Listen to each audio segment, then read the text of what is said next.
ወንድሜ ታጋይ አብርሃም ከተፈታ ጸጉሬን ላጫለሁ ብሎ ነበር። ማልፈታ መስሎት ነው። ያው በሱስም ዘሜ ማለት በብዙ ነገሮች ተለምኛለሁ ጸጉሬን ተቆረጠ። ዘሜ ግን የ60 ሚሊዮን አማራ ባላደራ ነው። የሱ ብሎ ማልፈጽመው ቃል የለም። ቃል በገባሁት መሰረት ዛሬ ጊዜ የለኝም። ነገውኑ በዘሜ ፊት ጸጉሬን ተቆረጣለሁ። የተስተካከለ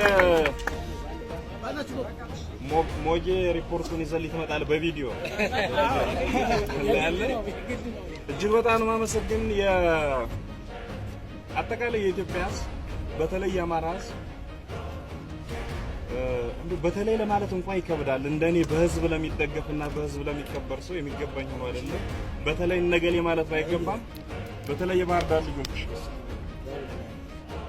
9 ወር ገደማ ታስሬያለሁ። 9 ወር ሙሉ ተመላልሰው የጠየቁኝ እነ ሞገስ ግሩፖች ናቸው።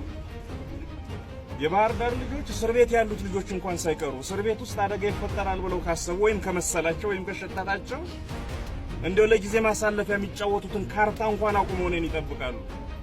ቃል የለኝም። እግዚአብሔር ያክብርልኝ፣ መድኃኒዓለም ውለታውን ይክፈልልኝ። በጣም ነው የማመሰግነው። ብዙ የቤት ስራ አለን። ነፍስ ያለው በሙሉ ጤና የሚፈቅድለት እድሜው ፈቀደ በሙሉ የሚገባውን ማድረግ አለበት። ማንም ተቀምጦ ማየት አልፈልግም። አመሰግናለሁ።